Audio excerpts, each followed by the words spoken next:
And we're on to our next topic. We are. So we are here at the Female Founders Weekend at River City Labs in Brisbane. And we have been here all morning with our Splash of Colour podcast, have interviewed some incredible people, incredible ambassadors and real advocates in the startup ecosystem who've given us their insight into female founders and the challenges they face and ways and really given us advice actually around things that we can all go away and do to start changing the statistics, which I love. But, you know, when I think about why we're here and the actual purpose of the Female Startup Weekend is that we're trying to encourage and pull out from the shadows those women with those ideas to actually feel comfortable and come together to go through what it's like to start a business and work with each other and release the barriers, be vulnerable, you know, be courageous enough to go and pitch their idea at the end. And what I think we both realized in the last hour is that we're about 9 episodes in, I think, maybe more. Yeah. And we've never actually told our story. We've not been brave enough and vulnerable enough. We've obviously talked about particular topics and referenced it. And referenced some of our experiences in there. But we're both female founders. And we've both been through hurdles. We're both women of colour. We are both women of, you know, very not privileged backgrounds who've probably clawed and fought our way to where we are. So I think it's really important that we take the time to acknowledge that. And in the spirit of the Female Founder Weekend, let's talk about ourselves as female founders. Ooh. I know, we're not really good at this. How awkward. Because, okay, can I just say one thing? I actually don't, I forget I'm a founder.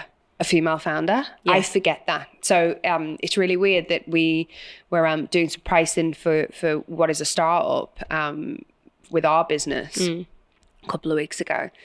And I was like, oh, I'll just give them that discount there because, you know, they're a startup. And Ben's like, we're a startup.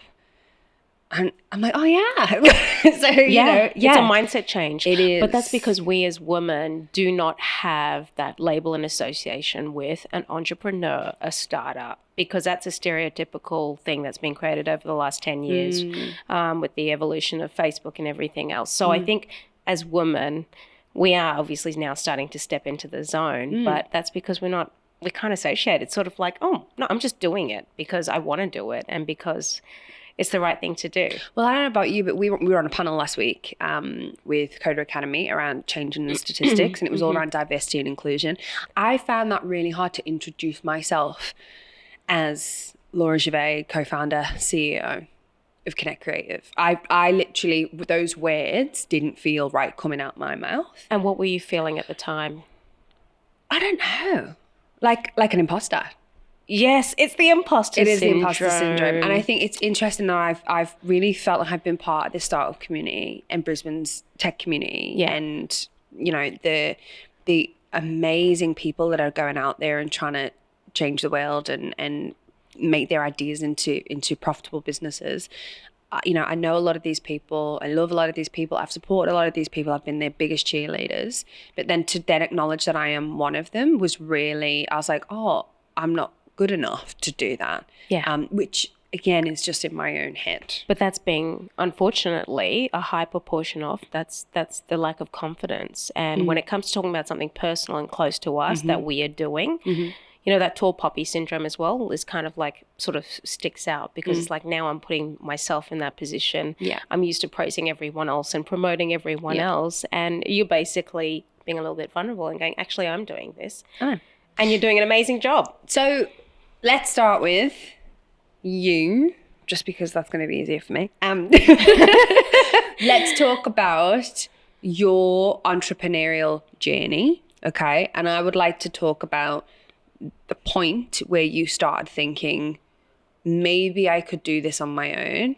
Maybe I could go and build this app. Let's talk about where it started. So this is really interesting because I definitely didn't label myself. In fact, I was a corporate lifer. So I thought that I would be in the corporate world and that's where I wanted to be. I never wanted to have my own business. In fact, I had a kind of a like, oh, I could no, I couldn't do that. It's just too much baggage and too much risk and responsibility. I'm quite happy and just to get my paycheck but to thrive in the IT sort of corporate landscape. And I was so busy, workaholic, self-proclaimed workaholic, and I was so busy trying to juggle everything in life that the idea to actually form Chihu came from a necessity as well. It wasn't because I was sitting there going, maybe I should come up with an idea because I want to do a startup or because I want to do an app or because I want to do it. Actually, literally, I was looking at my own life and I was saying I have so much shit on the go at the same time.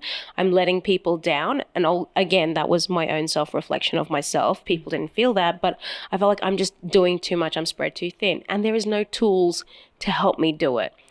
And I started being myself, researching and investigating what's out there to help me in my world. Surely someone else has created this. That's what I was thinking. Surely someone else has created a tool that can help me organize my life, help me make sure and give me reminders and prompt me to talk to my family, to reach out to my family, because I used to forget and have to set my own reminders in my calendar, like, call dad, call mum. And also, do the to-do list, not come home and forget that I actually had bought milk, which was actually not missing. So the next morning I missed out. It was all of that sort of experience that I was having in a day-to-day life, which created the idea that, okay, well, there's actually nothing in the market. There is nothing out there to help me do this better. And I need that. So out of my own personal need came the Chihu idea to actually go out and go, okay, is there anything else? Oh, maybe this is something that's missing. Maybe I can fill this space. I was like, no, maybe someone else can be doing it. Who can I think of can actually go and do it? I don't believe that I can do it. No. I did not. And then, I kind of left it alone. I pondered on it as an idea. It used to be like a hobby. I'd go, oh, maybe it should do this. And literally I did this procrastination for 12 months. I was researching at the same time, but I was doing it on the side. And then there was just a compelling, I think, moment, and it wasn't on purpose, where I was like, I really need to follow this idea through because there's really not much in the market. There's really nothing that actually fills my need of a personal assistant that actually does a little bit more. And I think I can do this. And the only reason why I thought I could do this is because I had a bunch of people, including my husband and some cheerleaders around me, telling me, you should do this. Just go and do it. Just get it done. Just start. Yep. So it took me so long to do that, to build the confidence. And also I had to weigh up all the pros and cons. And I always came up with more cons. And it took them to prove me wrong. So I think that was the thing that filled a bit of my confidence. And then I just started going into step 1, step 2. And that's all I did. I didn't get overwhelmed by the big, lofty, how am I going to get to the end? I just said, how am I going to get through the next month and what do I need to be doing in order to take it to where it needs to go? And, after that, 12 months in, and getting ready to launch the business, I had a team offshore in India. I've got a beautiful design. I've got a brand and I've got the proposition. And I'm just at that point now where we've launched now, 6 months ago. And I'm now working out what's my next step. How do I actually build this out? And it wasn't because I knew or I had a template of what to do. It's because I took a little bit of risk and I just winged it. And I leaned on a lot of people who could give me the advice, but I qualified that advice. And it took me a long time to get to that point, to feel comfortable. It was really uncomfortable. And a lot of times I felt really isolated and alone. And when I met you, it was like, oh my God, my number one cheerleader. But that level of confidence and the ability for someone else to vouch for or give validation to the idea help propel me and keep me going and not get demotivated about it. So when I was feeling alone. I think, when we spoke to Mark Orchard in the last episode or the one before, he spoke about the two things that can really kill a startup and I guess, or kill the founder, which is that psychology. that you kind of get in your own way. And it is really, really hard. This is not to sit there and think of creating something that doesn't exist right now and to do something without a clear roadmap of how, and to have never done it before, and to know that it's going to take time away from your family and time away from your work, and it's going to probably cost you a bit of money, and it's going to involve you putting yourself out there, and it's like, that isn't easy. And then that's just the first decision. Then you start doing it. Then you get hit with, this is the issue. This is an issue. This is another issue. Oh shit, that wasn't what I thought it was going to look like. That isn't what I thought it was going to cost. No. I've just blown my budget. Right. What am I going to do now? And it's this constant, and you know what, especially when you're on your own, you can give up at any moment.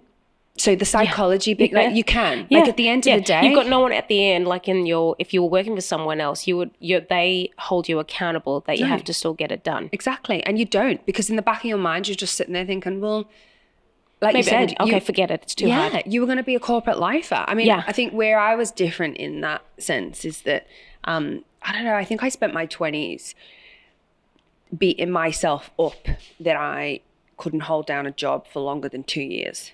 Actually, I held down a job for nearly 3 years, but other than that, I have not had any job longer than that. Which is like now the average. I know. Not the average yet, but it's the trend. Yes, but when, 10 years ago it wasn't. No. And so it was this kind of like, and you'd feel the judgment. And I worked in recruitment, so, you'd have my clients would be like, why have they moved? And I'd always be an advocate for people's stories. They're humans, they're not robots. If they didn't like that job, they moved on. That is their choice, and that's what they did, and this is why. And don't get me wrong, every job that I moved into would give me some, jump in skill set or jump in salary or whatever it might be. I never went sideways ever in my 20s. But I did used to beat myself up that I could never hold down a job, and I did used to beat myself up that in every workplace that I would get into, the job that I would be in, I knew deep down that the job that I was in, as soon as I'd mastered it, it was boring. And that's a little bit of that like entrepreneurial spirit. It is. I just get bored. And then what I'd do is then to create more stuff to do, I'd start thinking outside the box. And this was the same pattern of behavior. I can give you examples of every single job I've ever been in. Even when I worked in a bar when I was like, I'm going to say 16, but legally it has to be 18. So I was 18. And even from that point, it was like, well, why don't we do this? Why don't we put this event on? Why don't we sell this and this? And it was always, I'd always have these ideas. And then what happens is you piss someone off. So I was always either pissing someone, by year 2, I was pissing someone off. I was either talking when I shouldn't have been talking, pushing a boundary that I shouldn't have been pushing, or I was just bored. And that is what would happen. And I think, I never ever sat there and thought I should go and be a founder. I'm always the support person. I like helping people make their ideas come to life. You're the growth enabler for people. That's how I see you. So what changed? To tell us what happened and what made you embark on your own journey. Yeah, well, it kind of got to the point where that was what I always, I became a leader, and that is my natural ability to be able to help other people see an idea and make it happen and facilitate it and bring people together to connect the dots. And, if I honestly, I have a little bit of a mini rule that I do in my own head, which is if I meet someone new, I always try and think, who can I connect them to that I already know? And like at the moment, That is beautiful. No, well, I met 2 people on Thursday that on Friday I wasn't feeling great and I didn't do it, but I'm going to do it on Monday, which is connect them on LinkedIn to other people. I always do that. Always. I'm always thinking like that. My brain works like almost like a spider's web. Anyway. Yes. So that's kind of how it works. But Laura's ecosystem. Yeah, it's weird. It's just I'm like, they can go there and they can go there. So that was always my kind of superpower thing. And then I was approaching 30 and I wasn't happy in a job, and it was just like, for God's sake, is there a job that I can actually sit in and see myself being that I'm going to love? And none of the job options were right for me. Yeah. And I think I was, I hit 30 and I kind of got this real sense of who I was. I got rid of some real childhood stuff that was in there that I didn't realize was in there. And I just kind of got this new level of I want to call it self-respect. and self-awareness, but self-respect. I've never really had that before. My validation and my importance has always been on what I could do for other people, never just who I was. I know. And honestly, that's been a key thing for me. Like 2019 will go down as one of the most amazing years for me personally, just for my own brain, like my own understanding and my own security of who I am. Yeah. And so I knew what I was good at, and I knew what I could add, how I could add value in the world, and I knew what I loved. And it was this year, this trip around the sun for my 30th year was going to be one of purpose. And that was my New Year's resolution to myself, which I do on the 9th of April every year, which is my birthday. It's my new year. I love that. It's not anyone else's. It's my new year. I love that. And yeah, I don't really do New Year's January 1st resolutions, but I do my own birthday resolution each year. And this one was going to be about purpose. So I literally had my bedroom was filled with Post-it notes and drawings of things that I loved and quotes that I loved. It was almost like, imagine like the most crazy mood board / crime scene in an FBI movie. Love that. It was like that. Yeah. And it just... It's like crazy Frankenstein, Einstein ideas. Yeah, yeah. But I got real clarity. I got real clarity on what I could do. And I knew it was... I loved seeing growth and seeing change. And I loved connecting people and seeing businesses grow. And I was like, right, so that's what I'm going to do. How do I do that? And I went on Seek, and I looked on job boards, and I went on LinkedIn, and I tried to find a job, and I was just getting so frustrated. That there was no job out there. There was no job that I could sit in and love and absolutely own. And then that's when my husband came home one day and told me that he, was thinking someone wanted him to go and freelance and do some video work, and he had no holidays left. And then, we'd done some traveling before, and we'd done some video projects for charities in the developing world, and we'd done some video projects for various tour and experience companies while we've been traveling to subsidize our travel. And it just hit me like a train. Like, okay, you've got businesses that need people to grow. Like, I am the biggest believer, and it's just, without the people, you don't do anything. You're just a spreadsheet and a product, and that's it. Bit of infrastructure, and who cares? But the people are everything. Yeah. You take that person out, you put someone else in, everything changes. And the way to attract, how you attract and how you engage with people, whether they're your customers who you need to buy from you, or your talent that you need to work for you, will all depend on how you're positioning yourself and the methods in which you're talking to these people. And video is an incredibly powerful marketing tool. And I just suddenly went, what if we could use video and we could come together? And then Connect Creative was born, and it just kind of fell on my lap. Again, I denied it. I was like, so who can we get to run this? Of course. I'm not going to do it. And from an outsider's, can I just point out that from the cheerleaders stand, which I was sitting and observing this unfold, everyone else would have probably just been waiting for you to do it because they saw that a long time ago. You are a connector of humans. And growth. That's your personal skill. That's what it's like it's in your DNA and it's in your mix. But I couldn't imagine anyone else who would be better fitted to create something like this. And between you and Ben creating Connect Creative, I was like, this is exactly on purpose where you're meant to be, because we in the world need that. But I doubt you were even thinking about that 6, 7, 12 months ago. No, and I think the other thing is as well is, and this is kind of to your point as well, around what you were talking about, thinking you were a corporate lifer. I never thought I was going to be a corporate lifer. I didn't know what the hell I was going to do, but I never in a million years would have said I would have been a corporate lifer. But I never in a million years would have said I've been running my own business either. I just didn't really know where I fit at all. But we're both in our 30s, and I think it's never don't think you need to be 18 and study this and then go into something as soon as you're, 20 or 21. If you've been in business and you've ran stuff, or you've ran a team, or even if you haven't, but you've been part of it and you've seen how things work, you take that knowledge into a startup, and it just gives you the structure, and it gives you the just the basic kind of scaffolding that you need. So for me, for example, scaling our business, the hardest part was thinking how we were going to start it and validate, doing things that I'd never had to do before. Yeah. This running it and growing it, I grow teams. That's what I do. I lead. That's what I do. I do sales. That's what I do. So for me, so you brought that skill and asset to that anyway naturally, and it's enjoyable. You know what I mean? And but it was just making the decision at the start. It was making the decision at the start, and I think everyone has self-doubt, and I think we've spoken a lot about say yes to the opportunity, and you've just got to do it. But there's a real vulnerability that comes at the second before you do step into it. Yeah, where you just think I can't, and I think I sat there and went, and again, I talk about this podcast being a big part of my journey because I recognized it was things that I'd previously talked. I recognized that I was just having this fear, and that was the only reason I wasn't doing it. Everything else was doable. I could see it. I could see how it was going to work. I knew who my customers were.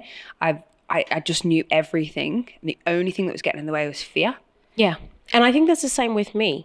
I thought I was a corporate lifer because I thought the risk to manage and own your own business because I had my family, both my stepdad and my dad had their own businesses and I saw how hard it was. I saw the challenges and you basically take a little bit out of your soul. But what I did identify with is I also came from a place where I was not satisfied with what I was doing. I did not feel like I had a sense of purpose. And with that idea, it kept coming back to me. And I think it was more of a start of something just to basically reflect on myself, to go, I'm actually not happy. Yep.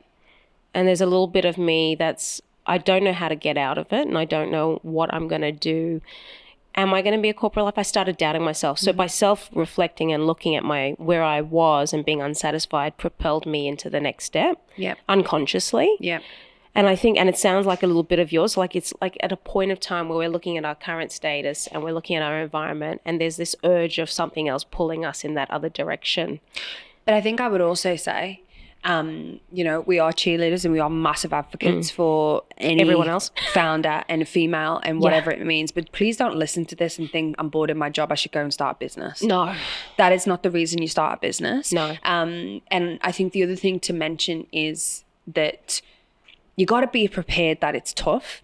And I think this is when we talk about females. I mean, we've got amazing husbands and we don't have children and we are doing our thing. We still feel like we're juggling everything. I think there's a lot of people who could be listening to this who sat there going, I can relate to you two right now, but I've got mortgage and I've got children and I couldn't take that jump. And I think there's a part of this that we need to address with this barrier to making the decision, that it feels selfish. Yeah, because I felt like it was a selfish decision. Yeah. And I couldn't understand where that came from until I did what Isaac talked about. I think it was Isaac or it was Mark. Yeah. When we spoke to them about writing it down. Mark. Yeah, it was Mark.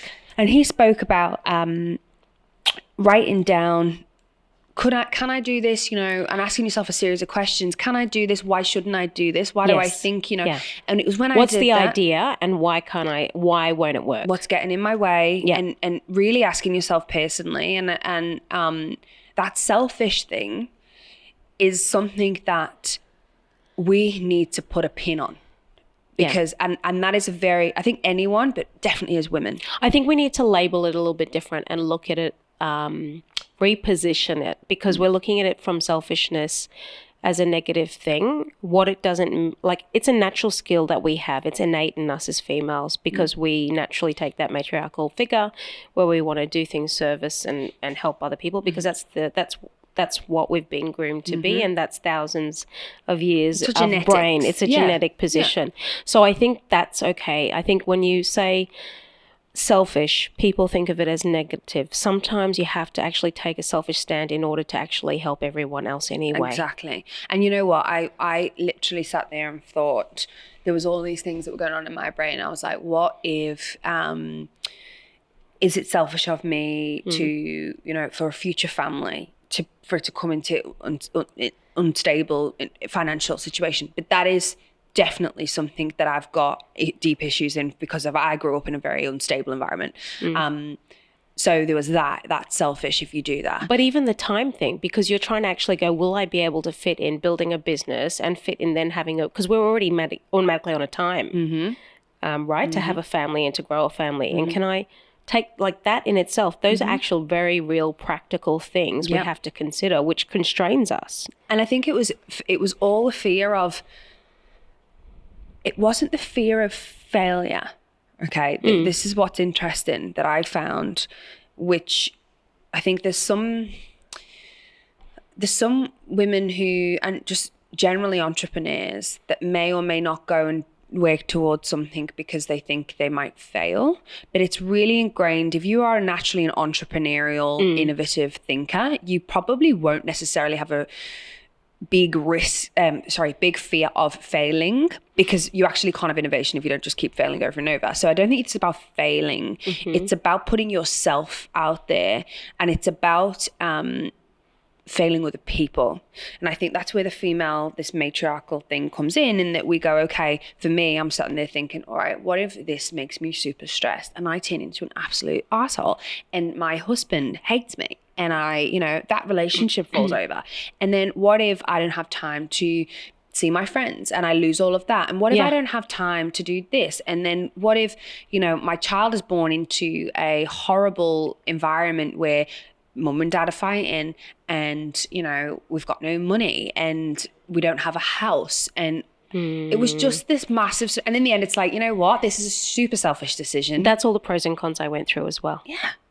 And that's because what we are doing is we're actually going through the checklist of actually, can I do all of this? And shoring up, because we do take technically longer to make decisions because it's more it's more personal, it's deeper at a belief system level, and it's a belief system in ourselves.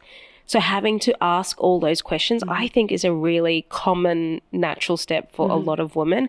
And the part where you obviously overcame, and I did, is that we actually got to the other side and I was able to go, yes, we can do it. And how did that make you feel when you got to that point? Can you remember the point where you Yes, felt? I do. Great. Tell me about it. This is weird. Okay.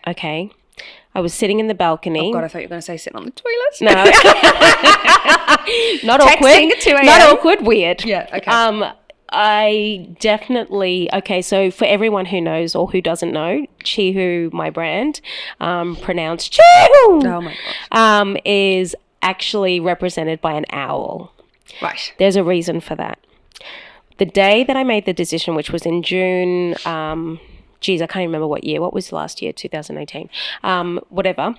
In June, I was sitting, because it was winter, we were sitting outside in the evening. My husband and I normally sit outside looking over the pool, and there's a fence there. And I was sitting there pontificating and going, oh, no, I won't do it. Oh, no, how do I know I'm going to, what do I have to sacrifice? Do I have enough time? I was doing all of what you just ran through, the checklist of personal, am I going to die at the end of it? Because I thought, oh my God, I'm just not going to be able to carry it all because I have to do everything myself.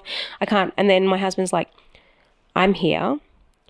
I will take up more load. We can do this. We can handle this. I had completely forgot that I had a support network around me to help me do this. I wasn't alone, but I was measuring myself against a criteria where I felt like I can't ask for help and I have to do it on my own. And crap, I'm going to fail and bring everyone down with me. Yeah. It was so illogical when I look back at it now. But back then I was like, that was my reality in my head. And we were talking about it. And then I looked over, and on the pool fence, which was literally 2 meters away from me, was an owl.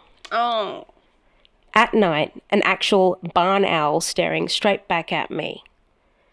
And I knew at that point, because I've seen owls, every time I've had sort of some personal crisis, I've seen an owl. Wow. It's weird. I don't know if anyone's into. I'm not really naturally. I'm not a mystic or anything like that. I'm not. I kind of have that sort of connection with this owl for some reason. It's haunting me. But as soon as I saw that, for some reason, I was like, "Oh my God, that's a sign." My husband had just given me the assurance that this was the right thing to do. I don't think he was saying that just to shut me up, potentially, but so many things signs were aligning that I was like, I have no choice now. I have to do it. Yep. And then she who was born. Amazing. It was freaky. So I think I kind of had that, okay, this is happening moment when we just started. But then I think, and definitely when I validated my market, like when I was like, when everyone was like, yes. And, you know, the people that we sent the initial concept to, 3 of them became our clients. That was all great. I think when I realized the belief in myself, I think when we moved into our office, I think when we kind of realized that we got to that point where we had, you know, we were just in this office and that was now my job. So I was getting up and I was going to work, but I was going to my office, you know. And wow, I thought it was so much earlier. No, it wasn't. Isn't that amazing? That was the week, about a month ago. And it was like, oh, this is our job now. And I think once Ben had left his role and was in it with me, but my co-founder and husband full time, and we were, you know, getting together and we're doing these meetings and I was running it, and it was like, so I'm just being me in my best self in a job, but this is for me.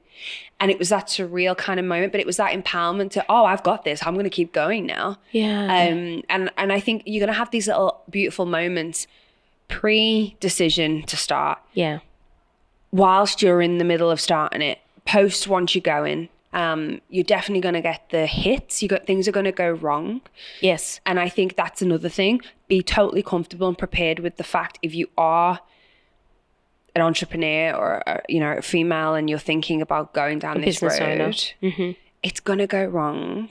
You can have some little safeguards to that, but also sometimes you might not. And even that, there's no cookie cutter. So the biggest myth that I thought I had is that people who are successful, so whether you're doing your own business or you're a leader in a company, people were successful because they were absolutely clear on what they were doing. No, they were successful because they failed 25 times. And I only realized that in the last 44 years, where I had my own personal journey with my corporate career, and I was like, oh, actually, no, this is how they were successful, because they've just had a go at it and just kept going and getting up and doing it, even though they've had many failures. And it's not, the doubt and the fear never goes away, because I thought, okay, well, after doing Cheer, I'm now like, you know, whatever, 6 months in, I thought, okay, when will I feel comfortable? It hasn't come yet. What I do is the little wins that you're saying. So the actual feeling of like, that's when I feel like, I'm on the right path. That's constant, but it's in between all of the fear. And you never want to get comfortable either. No. Like, I feel like you should be constantly, we're not supposed to stop. Like, if we stop, we're not supposed to stop. We are supposed to stop, but. No, you become complacent. You do. And also that, like, I know that about myself, that once something gets to a point where I love seeing the mountain that I've got to go and climb. I love having the mountain in front of me, and I love sat there thinking, how oh my God, am I so many people don't there? Like that. Yeah, I love having the mountain. Sometimes I'm hating the climb, but I'm stopping and I'm reflecting on the mountain. I'm like, right, you got a bit further, let's keep going. To me, that's my weekly, a Friday wrap up is how far this mountain did we get this week? How are we feeling about that? Let's celebrate it. On Monday morning, kind of whip to get going. That's amazing. Where's the next part of the mountain that we've got to climb? And then as soon as I get to the top of that mountain though, I'm like, right, okay, where's the next one? Like, for me, it's got to keep going. It's got to keep going, which is why I think, and it's weird, I'm only like that in business. I'm certainly not like that. I know people that get like that with like their houses, and they buy 55 houses and they have to keep decorating, and they have to, once they finish something, cars, clothes, not like that at all. I'm literally the least materialistic human you'll ever meet in your life. Like, but yours is about goal achieve, like being able to hit goals. It's about using my brain. Yeah. And it's about feeling fire in my belly. That for me is and that passion. Getting up the mountain. Like, I love that. I love having a challenge the challenge, I think. Yeah, and learning. Whereas a lot of people don't feel like that. I do not. Right? I'm number one. I'm hopeless at celebrating milestones. Oh yeah, me too. I never look back and I would never go by the end of the week and go, what have I achieved? Oh, you need to do that though. I know, but I never do. That's not a natural instinct for me. I'm going to call you now at 3 o'clock on a Friday. Pauline, and go, what have you achieved this week? I send a wrap-up email to me and Ben with dot points of, this is what we set out to do this week and this is what we did. See, that's amazing, because I don't think a lot of people would do that. I definitely do not believe a lot of women will do that. It's like practicing gratitude. And you know what? You Yes. You don't need to just do that if you're in I a do business. the gratitude, but my gratitude is more like I'm actually thanking someone else. Oh, no. Well, you can, but you got to thank yourself. Like I'm thankful for the universe giving me this. I'm thankful. That's my gratitude. Not self-reflecting and going, wow, I did a good job. I have to do it every Friday because so now okay, you know the way you can't switch off? Yeah. I can. I actually think it's because I do that. So I do that on a Friday. That's such a good habit to form. 4 form. o'clock or 5 o'clock on a Friday, and then it's closed for the week. And then you know what? The weekend, I'm not climbing up the mountain. I'm relaxing. You're sitting on the plateau and I looking. may or may not have my phone. I'm enjoying the view. I'm having a great old time. And then on Monday, I'm on the climb again. But that is why I can switch off, because I do that and I don't carry anything into my weekend. See, that's a very practical tool that I think I definitely will take away, but so many will take away, because I have not really heard about. I've heard of men doing that, not a lot of females. Really? Maybe I'm a boy. I don't know. No, Maybe. not last time we checked. I actually don't know anyone who, I don't know. Yeah, I don't know. I think I do know a couple of guys who do that. I've actually, we've talked about that, and I would be like, oh God, is that a male thing? I don't have time for that. It's really important. I think it's really important. Otherwise, it's all just a big wishy-washy phase of stuff. And life is a blur. It does. You're right. It just becomes, and you don't sit and ever acknowledge what you've done. And I think that's something that as a founder, you have to have little moments of acknowledgement. And it might be, it's not necessarily even a client or a revenue achievement. It could be that stupid bug that you've had that you've been trying to fix for however long, but you just cracked it. Or, you just implemented that little process that has just made that thing that was consuming loads of your time, that's now halved. Like, it's just stuff like that. Like, really celebrate the wins. Like, Which is enjoying the journey. It is. And I think love that. For me, I'm thoroughly enjoying the journey because I like climbing the mountains. And I think that's where this is the best job I've ever had, because it doesn't feel like a job. And I love that. And it's mine. Yeah. And if you think about, we only have, and this is also one of the things that propelled me to do what I'm doing and do this with you, is we have one life to live, and it's finite. And we need to absolutely be in a position where we can be comfortable by the end of the journey to say that I've given it my best, or I've been my happiest. So my advice is, if someone out there is in a position where, whether you're wanting to be a founder or not want to be a founder, or you actually want to achieve something and an opportunity, but you're not comfortable in where you are, it doesn't matter how you start. To shift into this space. What matters is that you're doing something about it, and that you only have one life to live, and taking the most opportunity and believing yourself requires you to kind of not believe in the talk that you give yourself. Yeah.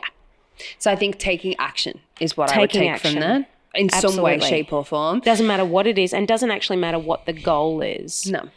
Which is where I thrive in, is taking action. Celebrating along the way is not so good, but taking action. But I never thought to do it for myself and my own happiness, which is what encouraged me to do this as well. Amazing. So if you were to give a piece of advice, or I guess a learning that you have, that has been gifted to you through this journey, or you've gifted to yourself by embarking on this journey, what would you say it was? I would say that all of my preconditioned experience, although absolutely valuable as my scaffolding to do my startup and splash of color now, there is no wrong way to do it. There is just different avenues. And do not beat yourself up when you trip or take a little bit longer, or you have to change your approach. I used to instill a lot of deadlines on myself because that was my nature and my experience from my corporate world. And when I missed that deadline, for rightful reason now that I understand, I used to absolutely beat myself up and use that as a point of reflection to say I should stop doing it. That is now no longer the case, and that is completely BS, bullshit. And I'm absolutely, if I take a little bit longer to do it, who gives a shit, because it's my journey. Love that. I absolutely love that. Yours? Mine was probably going to be something similar, different context, but definitely just acknowledging that you have a unique journey, but actually seeing it as it's your own story that you are telling and you're writing yourself, and it can go whatever way you want it to go. Like, and that can be scary, but it's also really empowering. So I think my learning was I don't need to control everything. And it's actually fun to not know what's about to happen around the corner. As I'm saying this, I can't believe I'm saying this. I love that. But it's so true. It is. And just to enjoy it. Enjoy it. Accept that it's unique. Don't sit and look at everyone else. Yes, learn from other people. Yes, go and ask for advice. Go and build a community around you. Like, one thing I'd say, tip as well on that, is network your arse off if you're doing this, because there's going to be components as a founder, as a CEO, even if you've been in a general manager role before, you definitely don't know it all, and you need to sit there and uncover what you don't know others. Quickly. Yeah, that's what you need to do before you go. But you got to be wary on advice. Be critical about who advises you and what credentials they bring. It's really important. But go out and learn and learn and learn and learn. And I think that's something that I actually just enjoy that as a process anyway. And even the most successful people were winging it. Oh God, yeah. We know that. Maybe not everyone knows that. Oh, most C-suite in corporate, in the businesses that are household names, do not know what they're doing. P.S. Everybody. That is just fact. I didn't say it. Laura did. I said it. Like, seriously. It's amazing. It's actually amazing. If you actually want to feel confident about your ability, go and talk to a few CEOs. You'll just piss yourself. Anyway, I think it's just that acknowledgement that your journey is yours, that you get to write your own story. Yes. And that you can be comfortable with not knowing what's going on.